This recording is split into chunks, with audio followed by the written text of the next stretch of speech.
Hello dear students, आज हम पढ़ेंगे इलेक्ट्रिकल फोर्थ सेम बायोलॉजी के अंदर हमारा जो थर्ड चैप्टर चल रहा था जेनेटिक्स। इसमें हमारा लास्ट टॉपिक है इस चैप्टर का कंसेप्ट ऑफ कंप्लीमेंटेशन, अगर हिंदी में बोले तो पूरकता का सिद्धांत। ठीक है, तो इसके अंतर्गत यहाँ पर क्या बताया गया है कि जब किसी भी जीनोटाइप के अंदर, चाहे वो फ्रेश हो या फिर मिक्स्ड हो, या फिर हम ऐसे बोलें कि यहाँ पर जो जीन है वो इस तरह से है। देखिए, जैसे मैं आपको बता देता हूँ, मैं यहाँ पर दो एलेल्स को लेकर चल रहा हूँ। यहाँ पर जैसे एक रेड कलर ले रहा हूँ, है ना, और एक मैं साइज को लेकर ले रहा हूँ यहाँ पर स्मॉल बी या कैपिटल बी। चलिए स्मॉल बी ले लेता हूँ यहाँ पर, है ना। तो और यहाँ पर दूसरा ले लेता हूं मैं स्मॉल आर कैपिटल बी। ये मैंने दो गुण ले लिए यहाँ पर। तो यहाँ पर जैसे मान लो ये कलर को लेकर है ना, ये रेड कलर है और बी कलर है, ब्राउन कलर है। तो यहाँ पर ये इसका अपोजिट हो जाएगा, मतलब ये तो डोमिनेंट फैक्टर हो जाएगा इसका, यहाँ पर ये डोमिनेंट हो जाएगा और ये वाले इसके रिसेसिव हो जाएंगे। तो यहाँ पर ये किसी भी जीव के अंदर, या ये पेड़ पौधे हो सकते हैं या फिर किसी जीव के अंदर किसी शरीर का अंग हो सकता है।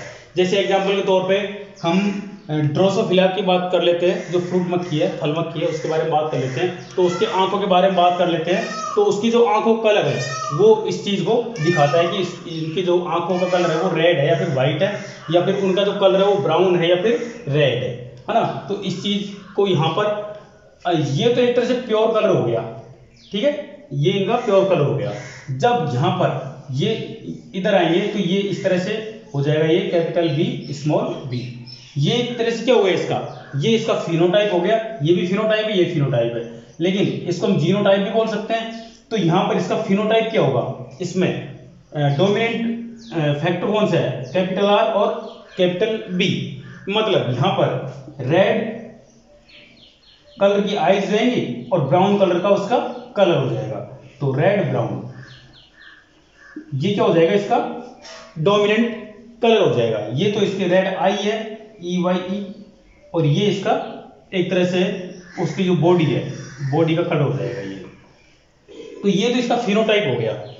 अगर हम इसका जीनोटाइप देखें तो जीनोटाइप हमको ये दिख रहा है कि इसमें साथ साथ में रिसेसिव है और डोमिनेंट कलर भी है।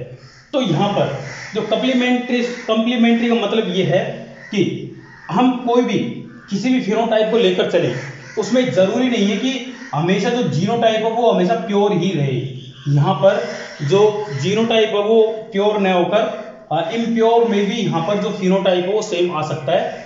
जैसे अगर मैं एग्जांपल के तौर पर यहाँ पर आपको एक जीनोटाइप बना रहा हूँ, यहाँ पर कैपिटल आर कैपिटल बी, तो यहाँ पर इसका फिनोटाइप और इसका फिनोटाइप सेम रहेगा, है ना। ये इसका कलर कैसा रहेगा, रेड कलर की आईज और ब्राउन कलर की इसकी बॉडी। यहाँ पर भी रेड कलर की आईज और ब्राउन कलर की बॉडी, सेम फिनोटाइप है लेकिन जीनोटाइप अलग अलग है ना। तो यहाँ पर जब इस तरह के और किसी दूसरे जीनोटाइप या जीनोटाइप से इसका क्रॉस करवाते हैं नेक्स्ट जनरेशन के लिए, तो वहां पर जो रिसेसिव और डोमिनेंट जो एलेल्स हैं वो सेपरेट होते हैं। तो यहाँ पर ये कैपिटल आर और स्मॉल ए, ये स्मॉल ए ले लिया मैंने, स्मॉल आर होगा यहाँ पर, है ना। ये दोनों एक दूसरे के होंगे, कंप्लीमेंट्री होंगे। कंप्लीमेंट्री का मतलब एक दूसरे के पूरक होंगे। हाँ, यहाँ पर ये इसके बिना नहीं चलेगा, ये इसके साथ ही चलेगा। हाँ, हो सकता है कि यहाँ पर स्मॉल आर की जगह कैपिटल आर आ जाए, ये किसी भी जनरेशन में जाके हो सकता है, और होता ही है। जब हम इसका जीनोटाइप लेते हैं तो यहाँ पर जीनोटाइप कुछ इस तरह से होता है, 1:2:2:3:3:3:2:2 1:1, इस तरह से। यहाँ पर जब इसकी 9 जनरेशन होती है, यहाँ पर 3, यहाँ पर 2:1। जब इसकी 9 जनरेशन में जाके ये इसका जीनोटाइप निकलता है और फिनोटाइप सिंपल 9:3:3:1 निकल जाता है। इसका मतलब यहाँ पर ये मैंने मटर के पौधे का एग्जांपल दिया। इस तरह से ये जो एग्जांपल है ये किसी भी पौधे का हो सकता है। तो यहाँ पर अलग अलग तरह के जीनोटाइप और फिनोटाइप निकलते हैं। तो यहाँ पर एक और वर्ड बहुत ज़्यादा यूज किया गया है, म्यूटेशन, है ना। तो म्यूटेशन के बारे में समझ लेते हैं कि म्यूटेशन क्या होता है। तो म्यूटेशन देखिए, म्यूटेशन, ये म्यूटेशन वर्ड हम कोरोना वायरस के बारे में बहुत कुछ सुन रहे हैं, तो ये भी आपके कंसेप्ट क्लियर हो जाएगा कि म्यूटेशन क्या होता है। देखिए यहाँ पर कोई वायरस है, ये हमने कोरोना वायरस बनाया है ना, ये हमने कोरोना वायरस बनाया। ये कोरोना वायरस क्या करता है, इसकी ये जो इसके स्पाइक्स हैं, ये जो कांटे हैं, ये क्या करते हैं, धीरे धीरे ग्रो होते हैं, बढ़ते रहते हैं, और बढ़ने के बाद में ये एक नया कोरोना वायरस तैयार कर देते हैं। और ये जो बीच का वाला भाग है कुछ टाइम बाद में खत्म हो जाता है, और जो स्पाइक है ये नया कोरोना वायरस बना देते हैं। तो यहाँ पर एक कोरोना वायरस के अंदर लगभग हजारों की संख्या में ये स्पाइक्स होते हैं, मतलब ये कांटे टाइप में होते हैं। ये बड़े होकर नए कोरोना वायरस बना लेते हैं। तो ये कुछ समय बाद में, मतलब कुछ घंटों में ही ये इसकी वैलिडिटी खत्म हो जाती है, मतलब खत्म हो जाता है ये, और कुछ घंटों में हजारों वायरस और तैयार हो जाते हैं किसी भी बॉडी के अंदर जहां पर ये ग्रो करता है। तो वहां पर हजारों की संख्या में हर घंटे में कोरोना वायरस तैयार होते जा रहे हैं। अगर हर घंटे में हजारों की संख्या में कोरोना वायरस तैयार हो रहे हैं तो क्या होता है कि बिल्कुल सेम ऐसी कैसी कॉपी बनाते जाते हैं। लेकिन जब हजारों कॉपियों में से मान लो एक कॉपी ऐसी हो जिसमें किसी भी वजह से जो क्रोमोसोम्स हैं या उनका जो जेनेटिक मटेरियल है उनमें जहां पर उनको जुड़ना चाहिए था वहां पर न जुड़कर कहीं पे दूसरी जगह जुड़ जाए। जैसे एग्जांपल के तौर पर ये इसका एक क्रोमोसोम है, ये जब यहाँ पर ये टूटेगा और किसी दूसरे क्रोमोसोम से जुड़ेगा तो ये जुड़कर यहाँ पर ये वाला भाग यहाँ पर, ये वाला यहाँ पर इस तरह से जुड़ेगा। अगर ये ठीक से नहीं जुड़ पाया, गलती से ये क्या हो गया कि ये वाला भाग ये टूटा नहीं और ये भी यहाँ पर आकर जुड़ गया, तो यहाँ पर क्या हो गया, एक अलग ही गुण निकल कर आया। इसका मतलब क्या है कि मान लो ये एक क्रोमोसोम था जिसके ऊपर जीन थे जो इसको कंट्रोल करते थे कि ये सिर्फ खाना खाने या फिर एक दूसरे के जूठन की वजह से ये वायरस फैलेगा, और ये जो गुण था ये कंट्रोल करता था कि ये हवा से फैल सकता है। अब ये दोनों एक में ही आ गए। अब इसका मतलब ये है कि ये जो नया कोरोना वायरस जन्म लेगा ये खाने के साथ साथ में हवा से भी फैलना शुरू कर देगा, है ना। ये तो मैं एक एग्जांपल दिया कि ये हवा से और पानी से या फिर झूठ चीज खाने से फैलता है।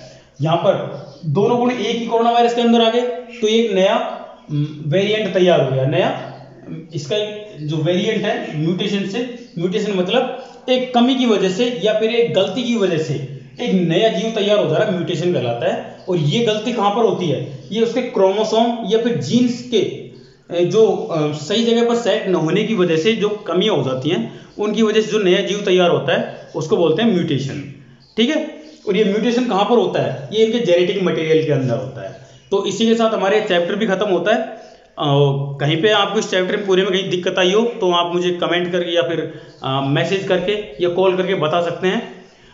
कल हम आपकी एक ऑनलाइन क्लास लेंगे जिसमें इस चैप्टर में कहीं पे आपको कोई दिक्कत आई हो तो मुझे बता दीजिए, मैं आपकी उस समस्या को ऑनलाइन ही सोल्व कर दूंगा, ठीक है। फ्रेंड्स, अपना ये चैप्टर ख़त्म हो चुका है, लेकिन ख़त्म होने से पहले मैं आपको एक असाइनमेंट देता हूँ। इस असाइनमेंट के सभी क्वेश्चंस को आप बड़ी सावधानी से कीजिए। आपको इस पूरे चैप्टर में कहीं पे कोई दिक्कत नहीं आएगी अगर आपने ये सारे क्वेश्चन ठीक से कर लिए तो मैं कुछ क्वेश्चन है जिनको आपको बता रहा हूँ, समझा रहा हूँ। जैसे पहला क्वेश्चन है, mention the phenotypic ratio obtain in F2 generation due to various type of hepatitis. यहाँ पर F2 जनरेशन का आपको जो फिनोटाइप रेशियो है वो निकालना है हेपेटाइटिस के लिए, ठीक है। ये पहला क्वेश्चन हो गया। दूसरा क्वेश्चन देखो यहाँ पर, what do understand by single gene disorder. एक जीन की वजह से जो डिसऑर्डर होता है उसके बारे में आप क्या समझते हैं, ये हमारा दूसरा क्वेश्चन है। अच्छी तरह से लिखिए इसके बारे में और मुझे इसकी PDF बनाकर सेंड कीजिएगा। थर्ड क्वेश्चन है, mention the basic principle on which genetic mapping is based. Genetic mapping का जो प्रिंसिपल है, किस प्रिंसिपल वर्क करता है जेनेटिक मैपिंग, वो आपको बताना है। और नेक्स्ट क्वेश्चन है, राइट शॉर्ट नोट्स ऑन तो कुछ 3 पॉइंट है जिनके ऊपर आपको शॉर्ट नोट्स तैयार करने हैं। तो RF, LP, PCR और नेक्स्ट है FISH, FISH। और last question, what is the difference between A monohybrid and dihybrid cross. तो बहुत ही इंपॉर्टेंट क्वेश्चन है ये, जो लास्ट का क्वेश्चन है।